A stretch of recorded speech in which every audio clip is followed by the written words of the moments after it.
네, 이번에는 완급 조절에서 급 부분에 대해서 말씀드리도록 하겠습니다. 검찰 개혁을 좀 서둘러서 막 힘있을 때 치고 가자 이렇게 생각하시는 분들을 위해서 그분들에게 기쁜 소식이 있어요. 꼭 그분들뿐만 아니라 모두에게 기쁜 소식이죠.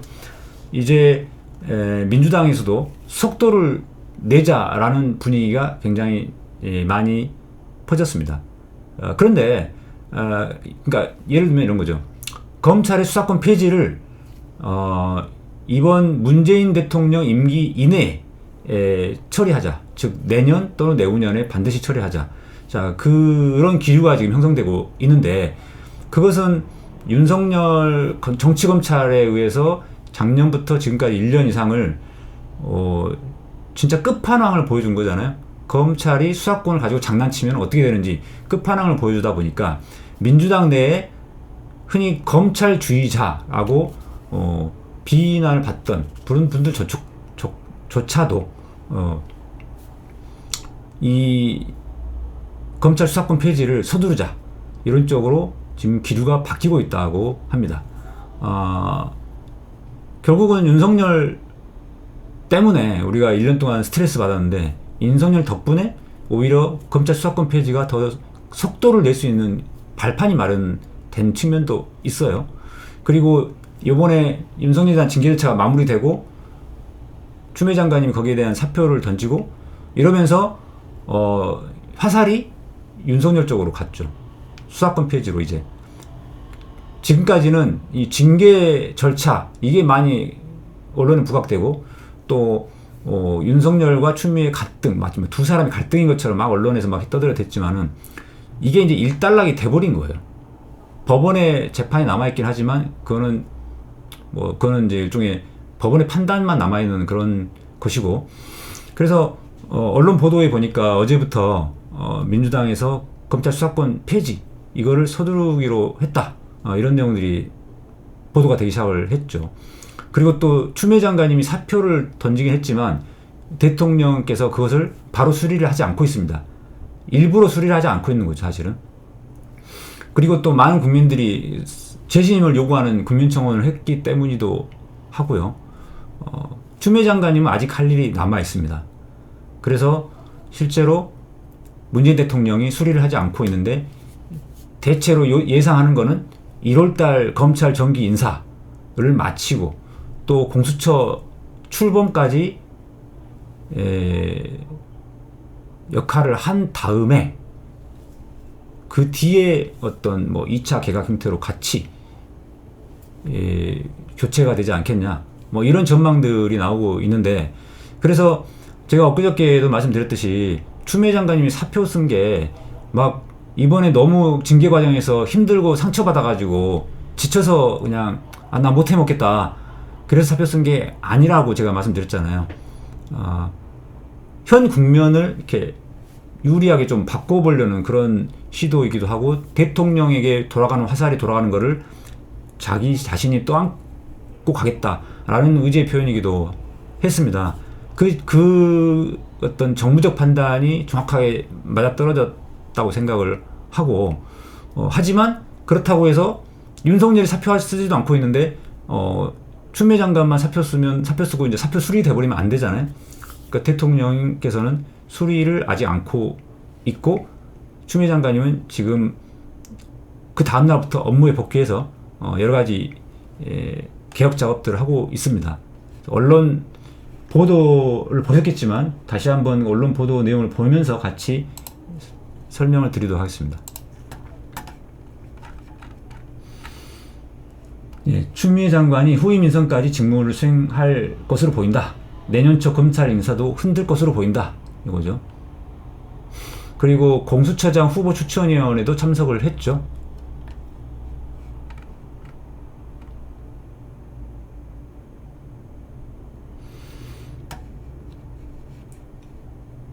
내년 2월 1일자 일반검사 정기인사인데 2월 1일자니까 1월 달에 그 인사 명단 같은 거는 다 확정이 되겠죠.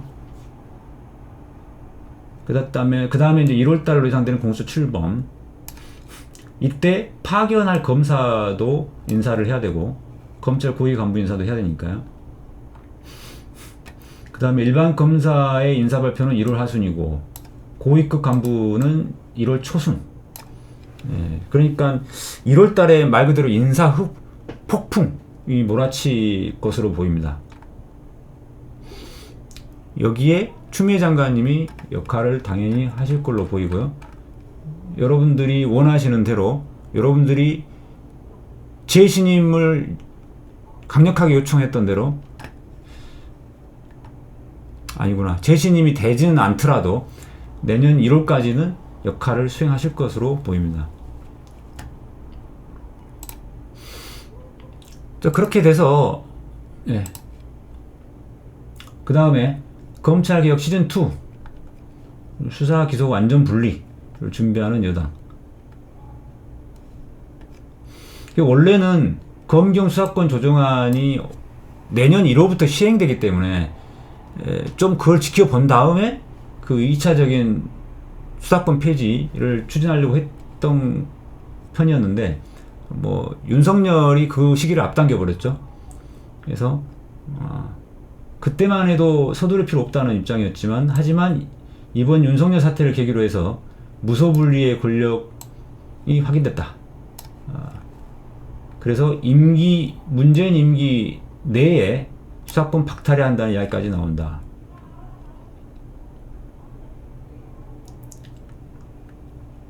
그래서 김태년 원내대표가 역할 분산 쪽으로 가야 된다, 이렇게 이야기를 했고요. 공수처 설치는 일단 마무리됐기 때문에 수사권 기소권 분리, 수사권 폐지를 수사권 기소권 분리 자체가 폐지는 아닌 것 같고요. 일단 수사권과 기소권을 분리한 다음에 그 나머지 남아있는 수사권도 이제 완전히 폐지해서 박탈하는 이런 거겠죠. 그래서 수사권의 완전한 박탈 폐지는 이제 3번 정도에 들어갈 텐데, 아직 3번까지는 아니고 일단 분리가 두 번째 단계로 지금 거론되고 있습니다.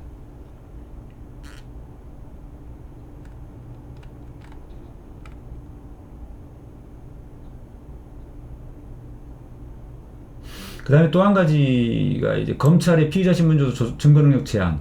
이게 2022년부터 시행이거든요. 그래서 요거랑 같이 원래 지켜보려는 했던 입장이었던 것 같은데,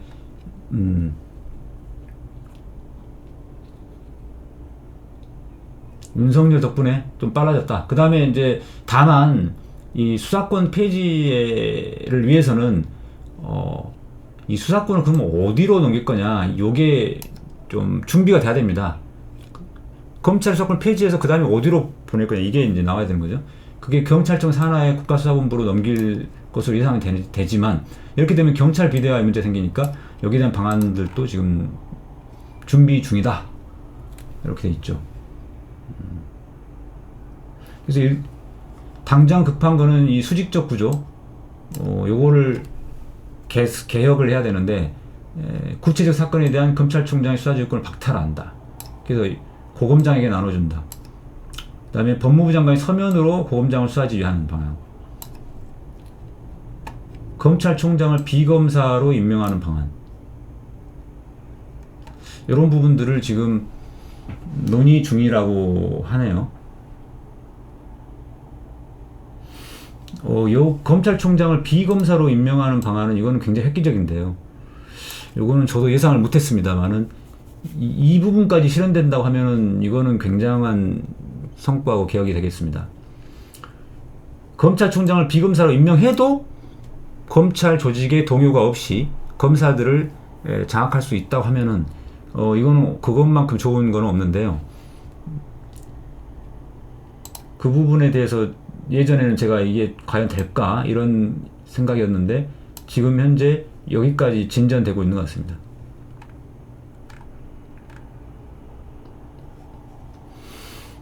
자, 그래서 이렇게까지 민주당 입장도 전향적으로 바뀔 수 있었던 거는 결국 뭐 윤석열이 수사권을 가지고 고난을 남용하고 횡포를 부리는 그런 일들이 있었기 때문인데,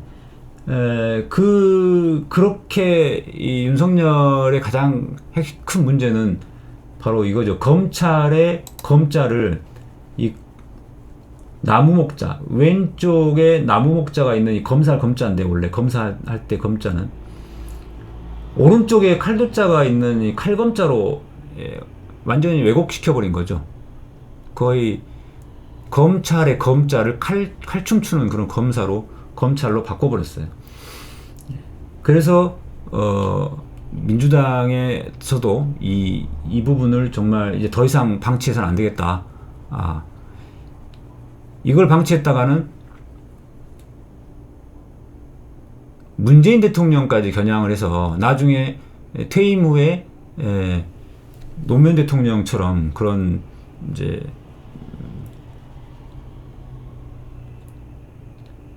탈탈 터는 그런 수사로 몰아갈 수도 있고, 또 그런 위험성이 있고, 또 더군다나 그 과정에서 이제 대선에도 영향을 미칠 수 있는 그런 위험성이 있기 때문에 이 칼검자가 아니라 검사할 검자, 본연의 검찰로 돌아가게 하기 위해서는 수사권 분리까지 완전히 실현을 해야 된다라고 지금 분위기가 바뀌고 있다. 이런 말씀을 드리고요.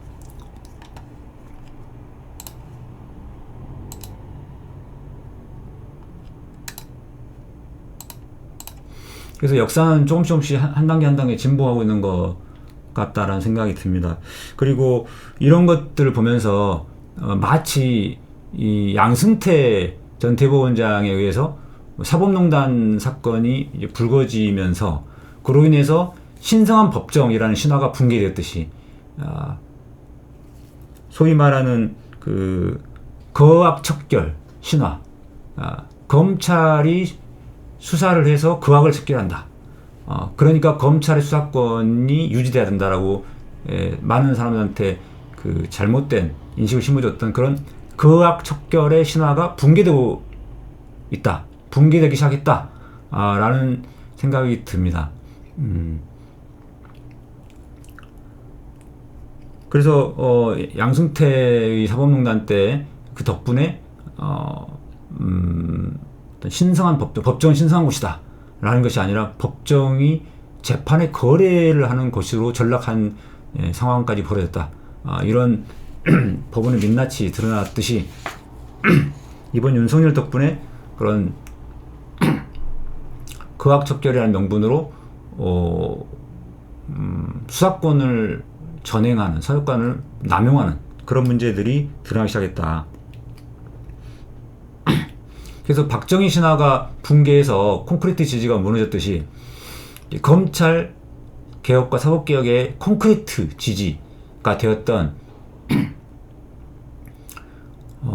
검찰의 수사권, 검찰의 수사, 그리고 법원의 뭐 신성한 법정이라는 그런 권위, 이런 것들이 이 콘크리트 지지가 무너지면서 이제 검찰 개혁, 사법 개혁의 길도 조금씩 트이고 있다.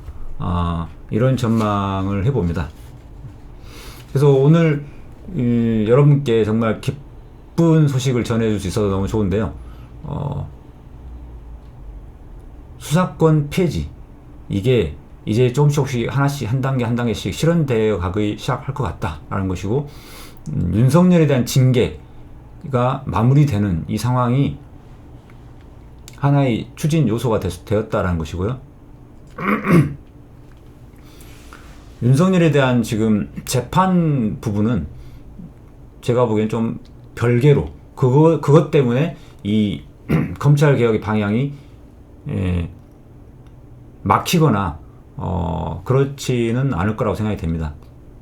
그런 점은 바로 180석 이상의 의석을 획득하게 된 총선 결과이기도 하고, 또 문재인 대통령에 대한 높은 지지율 덕분이기도 하죠.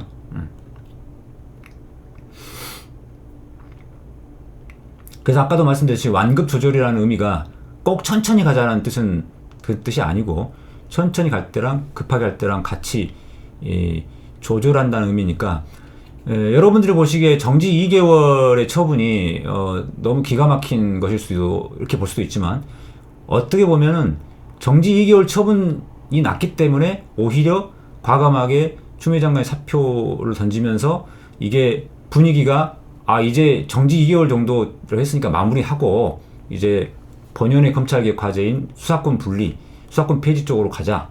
이런 분위기로 지금 갈 수 있는 여건이 됐다고 저는 생각을 해요. 안 그랬으면 이게 해임이 됐을 때는 이제 그런 어떤 부작용도 좀 있을 수 있었던 거죠. 그 해임으로 인한 찍어내기, 그 해임이라는 것 자체가 아니라 찍어내기라는 어떤 프레임이 형성될 수가 있기 때문에 그거에 휘말려 가지고 이 전국이 검찰 수사권 폐지나 이쪽 부분으로 진전되지 못하는 이런 상황이 벌어질 수도 있었는데 이제 그런 우려 때문에 결국은 정지 2개월 택할 수밖에 없었다라는 생각이 듭니다.